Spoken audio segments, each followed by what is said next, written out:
کہ اس خدمت کی وجہ سے ہی سب ساتھیوں کے لیے بہت آسانی ہوئی، ہمیں اعمال کا موقع تسلی سے ملا۔ یہ فکر ہمیں نہیں تھی کہ افطار کہاں سے ہو، کیسے ہو، کھانے کا، سحری کا۔ ان اللہ کے نیک بندوں نے فکر کی۔ اس لیے میری تمام ساتھیوں سے یہ بھی درخواست ہوگی کہ ان ساتھیوں کو اپنی دعاؤں میں ضرور یاد رکھیں کہ انہوں نے خدمت کی ہے۔ اللہ ان کے مال میں، رزق میں، صحت میں خوب برکتیں نصیب فرمائے۔ باقی وہ تمام ساتھی، وہ تمام طلباء جنہوں نے عملی خدمت کی، دسترخوان پہ بھی، صفائی ستھرائی میں پوری رات جاگتے رہے، اللہ پاک ان بچوں کو، ان ساتھیوں کو، ان طلباء کو خوب برکتیں نصیب فرمائے۔ دوسری بات یہ ہے کہ اللہ کی شان 29 روزے ہوئے، اور کبھی ایسا ہوتا ہے کہ 30 روزے پورے ہو جاتے ہیں، لیکن 29 پورے ہوئے اور ہر ساتھی مغرب کے بعد ایک کیفیت میں تھا کہ چاند کب نظر آتا ہے۔ تو اتفاق سے ابھی ہی ایک حضرت تھانوی رحمۃ اللہ علیہ کی ایک بات کسی ساتھی نے بھیجی۔ بڑوں کی باتوں میں بڑی عبرت کا سامان ہوتا ہے۔ حکیم الامت حضرت تھانوی رحمۃ اللہ علیہ سے کسی نے کہا کہ حضرت جب 29 رمضان کی عصر ہو جاتی ہے تو ہمیں ایک چاہت سی ہوتی ہے کہ چاند نظر آ جائے، ہے نا؟ اب چاہے ہم میں سے کوئی بولے نہیں بولے، لیکن دل میں ایک وہ ہوتا ہے کہ بھئی آ جائے، عید ہو جائے۔ تو انہوں نے پوچھا کہ حضرت کیا یہ کیفیت جو ہمارے دل میں آتی ہے کہ بھئی چاند نظر آ جائے، یعنی ایک روزہ کم ہو جائے، تو یہ کیا گناہ ہے؟ حضرت نے بڑا عجیب جواب دیا، یہ سمجھ کے جائیں۔ فرمایا کہ بندہ کم عمل کر کے اللہ سے زیادہ اجر کی امید رکھے، اس میں کیا برائی ہے؟ کم عمل کر کے اللہ سے زیادہ اجر کی امید رکھے۔ عمل تو ہم نے 9 دن کے کیے، لیکن امید یہ کی کہ اللہ عید جلدی ہو جائے، اجر پورا مل جائے، یہ تو کوئی برا عمل نہیں، یہ تو اللہ پاک سے فضل کی امید باندھنا ہے کہ اللہ آپ کے خزانے اتنے وسیع ہے، آپ اتنے کریم اور رحیم ہے کہ آپ بندوں کو کم عمل پر نواز دیتے ہیں۔ تو اس لیے ان باتوں سے، ان کیفیات سے کبھی ساتھی پریشان نہ ہو۔ دوسری بات یہ ہے کہ بہت بڑا عمل ہے، سب سے بڑے ہونے کی دلیل یہ ہے کہ یہ سنت ہے، اور ایک سنت ایک پلڑے میں ہو، ساری دنیا دوسرے پلڑے میں ہو، ایک سنت میں اتنی برکت اور طاقت ہے کہ ساری دنیا پر غالب ہے، ایک سنت میں۔ اس لیے کہ سنت کا تعلق اس ہستی سے ہے، اللہ کے اس محبوب سے ہے کہ جس کا کوئی ہمسر نہیں ہے، جس کی کوئی برابری نہیں۔ تو ایک سنت عمل مکمل ہوا، اور یہ اللہ کے فضل اور توفیق کے بغیر ممکن نہیں کہ انسان کہے جی میں یہ عمل کر لیا۔ آج انسان آدھا گھنٹہ اضافی نکالے نا تو یہ بھی نہیں ہے۔ ہم کتنے مصروف ہوتے ہیں کہ عام دنوں میں اگر کوئی ہم سے کہے یار آپ آدھا گھنٹہ ذرا دکان سے پہلے آ جائیں، آفس سے پہلے آ جائیں، ترتیب سے پہلے آ جائیں، تو کسی کے پاس بھی اپنی بات پہلے کر رہا ہوں، ہم کہیں گے یار وقت نہیں ہے، بہت زیادہ جو ہے مصروفیت چل رہی ہے، ٹف ٹائم چل رہا ہے، نہیں ہے ٹائم۔ لیکن دیکھیں رمضان جیسا مہینہ، پھر آخری عشرہ، جو بہت سارے اعتبار سے ایک مصروف وقت ہوتا ہے، لیکن وہ 8 دن، 9 دن، 10 دن کی قربانی دینا، اپنے ساری مصروفیات کو، کام کاج کو، گھر کو، بیوی بچوں کو، سب چیزوں کو چھوڑ کر مسجد آنا، یہ اللہ کے فضل کے بغیر ممکن نہیں۔ اس لیے شکر کا موقع ہے، جتنا اس پہ شکر ادا کیا جائے وہ کم ہے۔ تیسری بات یہ ہے کہ جیسے صبح بھی عرض کیا ساتھیوں سے کہ دیکھیں چند دن الحمدللہ مسجد کا ماحول ملا، اعمال کی پابندی ہوئی، بیانات ہوئے، مجلس ذکر، اتنا فائدہ ہوا، اگر یہ میرے روز مرہ کے معمولات ہو، دن بھر کے معمولات اسی طرح ہو، اب بتائیں زندگی کتنی خوبصورت بنے گی، کتنی قیمتی بن جائے گی۔ اس لیے اس آخری عشرے کے اعتکاف کو اپنی زندگی بھر کا اعتکاف بنانا ہے کہ بھئی ہمارے سارے معمولات اسی انداز کے ہو جائیں، سب کچھ چلتا رہے گا، ساری زندگی کے معاملات چلتے رہیں گے، بس تھوڑی سی پابندی اپنی زندگی میں ہم لے آئیں گے۔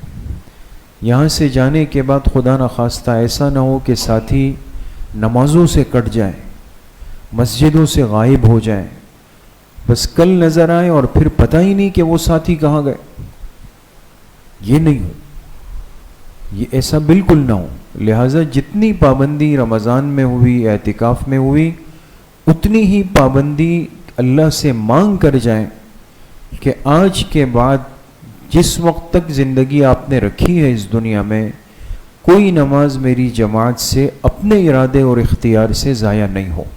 ٹھیک ہے نا انشاءاللہ؟ ہر ساتھی اس کی خوب فکر کریں، نماز کو اپنی زندگی کا حصہ بنائیں، اور اس کے ساتھ ساتھ دین کو سیکھنے کے لیے، بنیادی دین کا علم حاصل کرنے کے لیے ہم تھوڑا سا وقت نکالیں۔ بھائی تھوڑا سا وقت نکالیں، یہ بھی نیت کریں عید کے بعد، جیسے آپ سے عرض کیا تھا کہ ہر ساتھی اس کی کوشش کرے کہ بھئی مجھے دین کا ضروری علم، پاکی ناپاکی، طہارت عدم طہارت، حلال حرام، دین کے موٹے ضروری مسائل وہ تو مجھے آنے چاہیے، کم از کم میری اتنی تجوید برابر ہو کہ میری نماز صحیح ہو، مجھے مسنون دعاؤں کا تلفظ صحیح ہونا چاہیے، عقیدے کا پتہ ہونا چاہیے، سیرت طیبہ کا پتہ ہونا چاہیے۔ یہ اس چیز کے لیے تھوڑا سا وقت نکالیں گے دوستو، علم کو سیکھیں گے، حاصل کریں گے۔ آپ سے 8 سال کا تقاضا نہیں ہے، آپ سے دن کے 5 گھنٹوں کا تقاضا بھی نہیں ہے، بس صرف اتنی درخواست ہوگی کہ تھوڑا سا وقت نکال کر ہم دین کا ضروری علم حاصل کریں گے۔ کریں گے انشاءاللہ؟ کون کون وقت نکالے گا؟ سب نکالیں گے انشاءاللہ؟ انشاءاللہ۔ چوتھی بات یہ ہے کہ بعض دفعہ انسان ہے جب قریب ہوتا ہے ہو جاتا ہے، کہتے ہیں نا بھئی برتن قریب ہو ٹکرا بھی جاتے ہیں، آواز بھی آ جاتی۔ تو ماشاءاللہ ساتھی تو ہمارے بڑے نیک متقی تھے، اللہ سب کو ہمیشہ اسی طرح رکھے، لیکن انسان ہے کبھی دل میں آ گئی، کسی کی بات آ گئی، کسی کا خیال آ گیا، کسی کا پیر میرے بستر پہ آ گیا، 2 گھنٹوں کی نیند اس کی وجہ سے خراب ہو گئی، میں سو رہا تھا، اس کی تلاوت مسلسل چل رہی تھی، تو اگر زبان سے نہیں بولا تو کبھی دل میں آ جاتا ہے کہ یار اس کے تقوی نے میرے سارے نیند کا وہ خراب کر دیا۔ تو بھئی کسی کے لیے دل میں کوئی بات نہیں رکھیں گے، ٹھیک ہے نا؟ تو ایک دوسرے کے لیے بالکل دل صاف ستھرا کر کے یہاں سے جائیں گے۔ انسان جب دوسرے کے لیے دل صاف کرتا ہے، اس کو معاف کرتا ہے، حدیث پاک میں آپ علیہ الصلوۃ والسلام نے فرمایا جو اپنے مسلمان بھائی کو حق پر ہوتے ہوئے معاف کر دے گا، اسے اللہ پاک اس دن معاف کریں گے جس دن معافی کی سب سے زیادہ ضرورت ہو، قیامت کے میدان۔ تو کتنا آسان عمل ہے، تو وہی کسی کے لیے دل میں کوئی خیال کسی بھی درجے میں نہ رکھیں۔ اسی طریقے سے ایک اہم بات جو ہر سال ساتھیوں سے عرض ہوتی ہے اور ماشاءاللہ ساتھی اب اس پہ عمل بھی کرتے ہیں کہ بھئی یہ ربط اور یہ تعلق جو ہے نا، یہ رمضان کا نہ ہو۔ بہت سارے ساتھی اب ایسا نہیں ہے بھئی ایک رمضان میں آئے پھر اگلے رمضان میں اعتکاف میں ملاقات ہوتی ہے، ہاں بھئی خیریت سے ہے، کہاں ہے، 1 سال بعد آ رہے، تو ایسا نہیں ہو۔ ایک ربط، تعلق، جوڑ مسلسل ہمارا رہنا چاہیے، ٹھیک ہے نا؟ ساتھی آتے رہیں گے، جڑتے رہیں گے۔ جو ساتھی دور کے ہیں وہ بھی کوشش کریں، جیسے آپ سے عرض کیا کہ ہر مہینے کی پہلی اتوار کو عشاء کے بعد اصلاحی بیان ذکر کی مجلس ہوتی ہے، اس میں ساتھی خوب کوشش کریں گے۔ جیسے آگے مئی کا مہینہ آ رہا ہے، پہلی اتوار، تو یہ یاد رکھیں، ذہن میں رکھیں۔ اسی طریقے سے کچھ وقت کے بعد ہفتے کی مجلس شروع ہو جائے گی، ہفتے کے دن عصر کی نماز کے بعد بیان ذکر کی مجلس ہوتی ہے۔ جو ساتھی سہولت سے آئیں اس میں ضرور آتے رہیں، جڑتے رہیں۔ اسی طریقے سے خاص طور پہ وہ ساتھی جو سلسلے میں داخل ہوئے ہوں وہ اپنے معمولات کی پابندی رکھیں، کوشش رکھیں، معمولات کا پرچہ آپ کے ساتھ جائیں، ختم خواجگان کا کارڈ آپ کے ساتھ جانا چاہیے. اسی طریقے سے آپ نے اپنا نمبر دیا ہو، آپ کو اس خانقاہ والے گروپ میں ایڈ کر لیا جائے، تاکہ ہر چیز ایک ربط اور تعلق کے ساتھ ہم جڑے رہیں. ٹھیک ہے نا انشاءاللہ. تو ملاقات وقتاً فوقتاً ساتھی کرتے رہیں گے. اس طریقے سے آمنا سامنا ہوگا، ایک دوسرے کو دعاؤں میں بھی یاد رکھیں گے اور خیر خیریت بھی ہوتی رہے گی، حال احوال بھی ہمارے ہوتے رہیں گے. ٹھیک ہے انشاءاللہ. تو یہ تو بہرحال چونکہ چند باتیں ضروری تھیں. اور اس کے بعد اہم ترین بات یہ کہ یہ جو آج کی رات ہے، جو عید الفطر کی رات ہے، اس کو لیلۃ الجائزہ کہتے ہیں. جائزہ عربی کا لفظ ہے، اس کے معنی آتے ہیں انعامات کے. یہ آج کی رات انعامات کی رات ہے. انعامات طے ہوتے ہیں. آج دوپہر میں انعامات ملے تھے نا؟ کن کن ساتھیوں کو ملے وہ ہاتھ اٹھائے ذرا.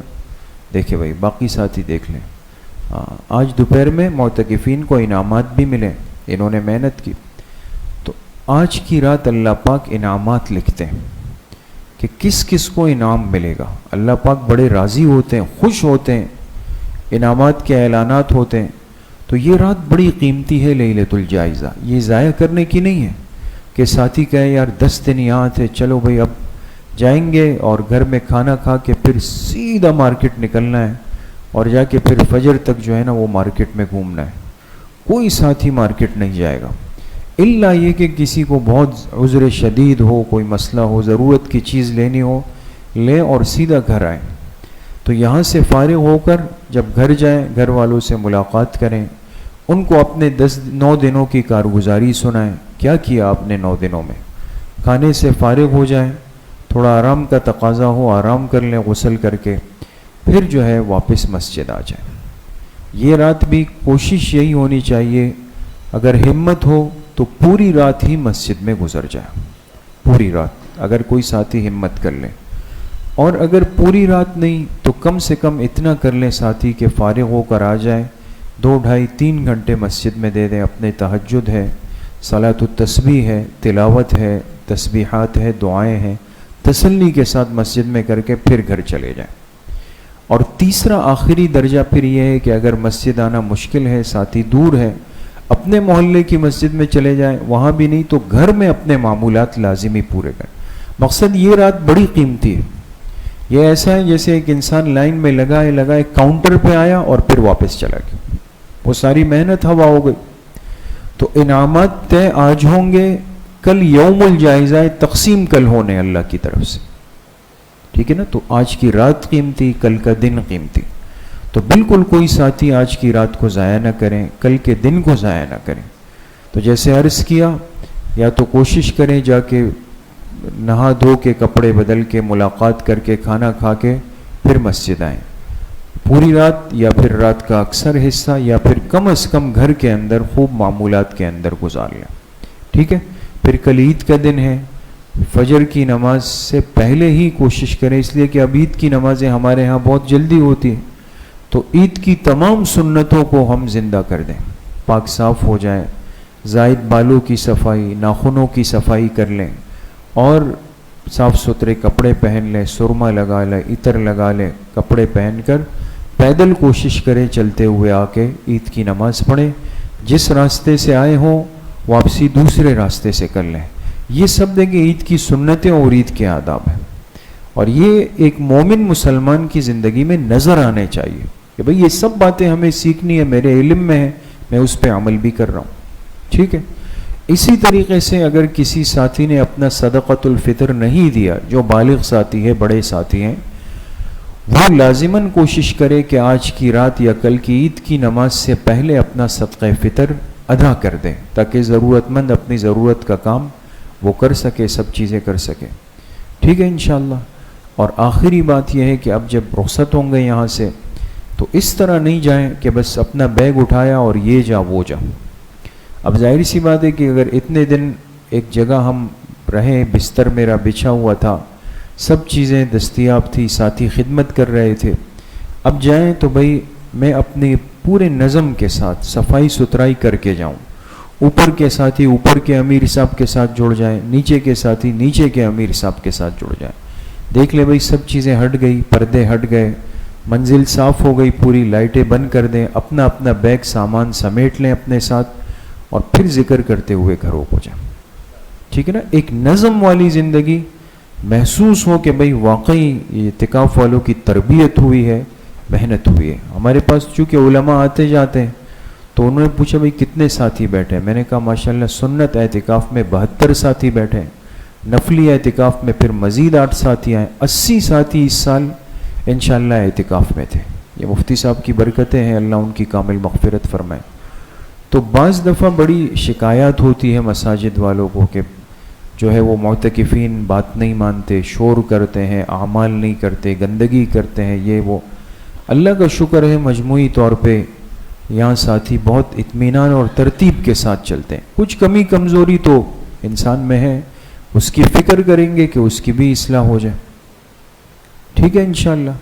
اللہ کریم مجھے بھی آپ سب کو صحیح عمل کی توفیق نصیب فرمائے، تمام معتکفین کے اعتکاف کو اللہ قبول فرمائے.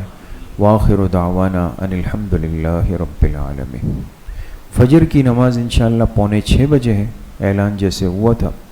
عید کی نماز انشاءاللہ 6:45 بجے ہو. الحمدللہ رب العالمین والصلاة والسلام علی سید الانبیاء والمرسلین سیدنا و مولانا محمد وآلہ وصحبہ اجمعین. یا اللہ یا ارحم الراحمین، ہمارے صغیرہ کبیرہ ظاہراً باطناً ہر طرح کے گناہوں کو معاف فرما دے. یا اللہ پوری امت کے گناہوں کو معاف فرما دے. یا اللہ اعتکاف میں جتنے دن راتیں گزرے آپ کے گھر میں آئے، یقیناً اس جگہ بیٹھنے کا بہت بڑا حق تھا، ادب تھا. ہم سے بہت کوتاہیاں اس حق میں یقیناً ہوئی ہوگی. اے اللہ ہم سب کو معاف فرما. اے اللہ ہم سب کو درگزر فرما دے. یا اللہ آپ کے گھر میں آپ نے ہمیں مہمانوں کی طرح رکھا، کسی چیز کی کمی نہیں ہوئی. جس طرح دنیا میں آپ نے ہم پر ستاری کا پردہ رکھا، تھوڑے دن آپ کے گھر میں گزرے، اتنی عزت ملی. آخرت کی عزتیں بھی یا اللہ نصیب فرما. اے اللہ ہم میں سے کسی ساتھی کو محروم نہ فرما دے. اے اللہ جتنے ساتھی آئے بیٹھے محبت کے ساتھ آپ کی محبت میں آئے، اے اللہ سب کو اپنی محبت نصیب فرما دے. اور یا اللہ جتنے ساتھیوں نے خدمت کی، ان کی خدمت کی وجہ سے ہمیں راحت ہوئی، ہم کرنے کے قابل ہوئے، اے اللہ ان کو بھی اعتکاف کا پورا اجر نصیب فرما دے. جتنے بزرگ نمازی احباب سرپرستی فرماتے رہے، آتے رہے، پوچھتے رہے، ابھی مجلس کے اندر بیٹھے ہوئے ہیں، یا اللہ یہ سب ان کی دعاؤں سے ہم چلتے ہیں. یا اللہ ہمارے ان تمام بزرگ نمازیوں کو، ان ساتھیوں کو اپنی شان کے مطابق خوشیاں، برکتیں، عزت، ایمان کی سلامتی نصیب فرما دے. اللہ سب کی عمر میں، صحت میں خوب خوب برکتیں فرما دے. ہمارے حضرت مفتی صاحب نور اللہ مرقدہ جو ان تمام سلسلوں کے سرپرست تھے، فکر مند تھے، آج ان کی برکت ہے کہ ہر چیز ترتیب کے ساتھ چل رہی ہے. اے اللہ ان کو ان کی قبر میں ان تمام امور کا پورا پورا اجر نصیب فرما دے. ان کی قبر کو یا اللہ جنت کا باغیچہ بنا دے. ہمارے والدین کی یا اللہ کامل اور مکمل مغفرت فرما دے. اس مسجد میں یا اللہ آج تک جتنے نمازی آئے ہیں، آج دنیا سے جا چکے ہیں، یا اللہ ان سب کی مغفرت فرما دے.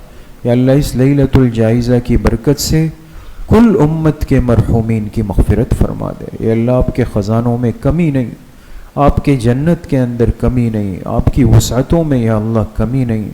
فضل فرما کے، احسان فرما کے، راضی ہو کر یا اللہ پوری امت کی مغفرت فرما دے. اے اللہ ہماری مغفرت کا بھی اعلان فرما دے، ہماری بخشش کا بھی اعلان فرما دے. اے اللہ ہم سے رضامندی کا بھی اعلان فرما دے. یا اللہ بڑی زندگی نالائقی نافرمانیوں میں گزری ہے. اے اللہ آپ کو ناراض زیادہ کیا ہے، راضی کم کیا ہے، لیکن اے اللہ آپ تو رحیم و کریم ہے. آپ کو آپ کے پاک محبوب پیغمبر کا واسطہ دے کے آپ سے اپنی معافی مانگتے ہیں. اے اللہ ہم سب کو معاف فرما دے. اے اللہ آج عید کی رات ہے، سب خوش ہوتے ہیں.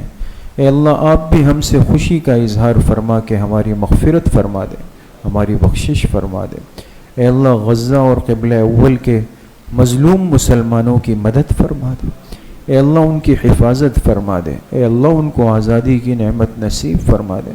آج پوری دنیا یا اللہ عید کی خوشیاں منا رہی ہے. اے اللہ ان مظلوموں پہ کیا گزر،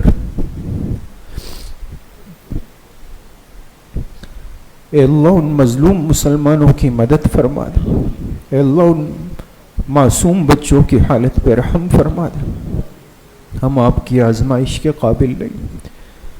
اے اللہ قبلہ اول کو آزادی کی نعمت نصیب فرما دے، اے اللہ مجاہدین کو غلبہ نصیب فرما دے، اے اللہ آج بھی آپ کی طاقت ہر چیز پہ غالب ہے، دنیا کفر پہ یا اللہ اپنی طاقت کو ظاہر فرما دے، اے اللہ مجاہدین کے دستوں کو ان پہ مسلط فرما دے، غالب فرما دے، اسرائیل کو ذلیل خائب و خاسر فرما دے، اپنے پرندوں اور فرشتوں کے لشکر یا اللہ ان پہ مسلط فرما دے، اسلامی دنیا کے حکمرانوں کو یا اللہ غیرت و حمیت نصیب فرما دے، ہمارے اس پیارے ملک پاکستان کی یا اللہ حفاظت فرما دے، ہر جانب سے یا اللہ ہم سب کو محفوظ فرما دے، جتنے بیمار گھروں میں ہیں، اسپتالوں میں ہیں، سب کو صحت کاملہ عاجلہ مستمرہ نصیب فرما دے، جتنے احباب حرمین و شریفین میں ہیں سب کے جانے کو قبول فرما دے، ان کی دعاؤں میں یا اللہ ہمارے حصے مقرر فرما دے، اے اللہ اس وقت جتنے ساتھیوں نے ہاتھ اٹھائے ہیں یا اللہ سب کے لیے حرمین جانا آسان فرما دے،